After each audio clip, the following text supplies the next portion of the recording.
brought to you by Palvi Agrico. आता शेतीसाठी जे काही लागणार ते घरपोच मिळणार, तेही मोबाईलच्या एका क्लिकवर. अध्यक्ष महोदय, सन्माननीय सुहास बाबर साहेब यांनी जी लक्षवेधी मांडलेली आहे, ही लक्षवेधी गलाई बांधव कामगार जे आमचे देशभर काम करतात. आता मी इथं बोलत असताना झवेर मार्केटमध्ये आमचे 500 ते 1000 दुकानं आमच्याच मतदारसंघातील आमच्या परिसरातील असतील. सोन्याचा भाव ठरवणारी पोरं पण याच भागातली आहेत देशभर. अशा पद्धतीचं हे काम करणारी सगळी मंडळी असताना आज जो पोलिसांच्या माध्यमातून IPC कलम 411 जे जुनं आता नव्यानं जे BNS कलम 317 झालेलं आहे, याचा गैरवापर मोठ्या प्रमाणामध्ये होतोय. आता जो एखादा चोरी करून येणारा माणूस येतो, तो काय डायरेक्ट या गलाई बांधवांच्याकडे येत नाही.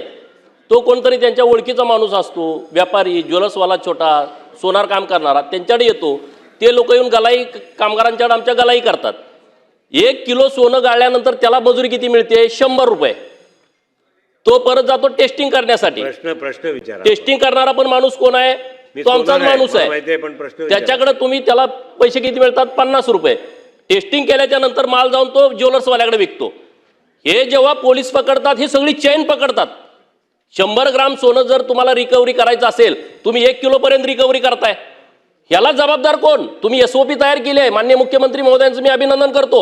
आता तुमच्या समिती गठीत व्हायला लागली आहे. काही लोकांना तुमचं नोटीस जात आहे. मी एक उदाहरण देतो आता माननीय मंत्री महोदयांना, की तुम्ही मला एखादं उदाहरण तुम्ही समोर आणलं तर कारवाई करा. मी एक उदाहरण तुमच्या समोर आणतो. प्रश्न विचारा, उदाहरण नको. नाही ना, हे उदाहरण आहे ना, त्याच्यावरतीच कारवाई होईल. कारण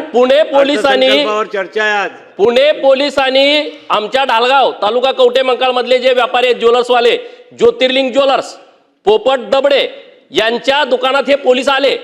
पोलीस आल्याच्या नंतर तुमची SOP काय आहे? पहिल्यांदा तुम्ही सगळं बघा, तिथं CCTV फुटेज चेक करा. तुम्ही प्रश्न विचारा ना गोपी. हेच प्रश्न आहे ना, हे विचारल्यानंतर प्रश्न विचारा ना. पोलीस तिथं आले, त्यांना उचलून घेऊन आले बिरोबाबानामध्ये. त्यांना म्हणले की तुम्ही आता 1 किलो रिकव्हरी द्या. अहो ते म्हणले आम्ही घेतलं नाही, आमचे CCTV फुटेज चेक करा. नाही म्हणले तुम्ही आता 50 लाख रुपये द्या. ते म्हणले आम्ही देऊ शकत नाही. चला म्हणले तुमचा DVR आम्हाला ताब्यात घ्यायचा आहे. दुकानात गेले, अख्ख्या दुकानातला सगळा 1.5 किलो माल ते घेऊन गेले. काय रिपोर्ट नाही, काय नाही. त्यांना नेऊन पुण्यात 3 दिवस ठेवलं. बडवलं. 4 तारखेला अटक केली, 4 नोव्हेंबर 2022ला.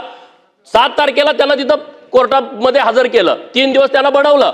1.5 किलो सोनं रेकॉर्डवरती घेतलं नाही. सातत्यानं त्यांनी तक्रारी दिल्या. मे महिन्यामध्ये 2022ला पोपट दबडेने आत्महत्या केली.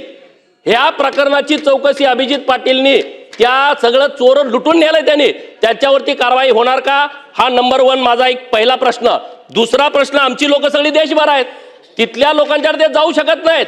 म्हणून आपण आपला महाराष्ट्र शासनाचा एक नोडल ऑफिसर नेमणार का, की जो देशभर त्यांचा नंबर तुम्ही देशातल्या सगळ्या गलाई बांधवांना द्या. तिथं जर प्रॉब्लेम झाला तर तो नोडल ऑफिसरशी कॉन्टॅक्ट करतील. आपले पोलीस महासंचालक इतर राज्यातल्या पोलीस महासंचालकांच्या बरोबर बैठक घेऊन महाराष्ट्रातले जे गलाई बांधव इतर राज्यामध्ये आहेत त्यांच्या संदर्भात मदत करण्याच्या सूचना देतील का? आणि हे सूक्ष्म आणि लघु उद्योग आहे, MSME खात्याच्या अंतर्गत हे आलं पाहिजे. आपल्या सरकारनं ठरवलंय, उद्योग मंत्री महोदयांनी शिफारस केलेली आहे. त्याच्या संदर्भातला निर्णय लवकर होईल का? गलाई बांधवाचं एक अधिकृत राज्य सरकारचं महामंडळ आपण घोषित करणार का? अत्यंत महत्वाचा विषय. सोन्यात काम करणारी सगळी लोक आहेत, हजारो करोडो रुपयाचा टर्नओव्हर करणारी ही लोक आहेत, टॅक्स भरणारी ही लोक आहेत. यांना नाहक त्रास होतोय. त्याबद्दल आपण काहीतरी सरकारच्या माध्यमातून त्यांना मदत करण्याची भूमिका आपली आहे का, आणि कशा पद्धतीने आपण मदत करणार आहेत याच्याबद्दलचा आपण खुलासा करावा, ही माझी मागणी आहे. चला एकत्रित उत्तर देतो.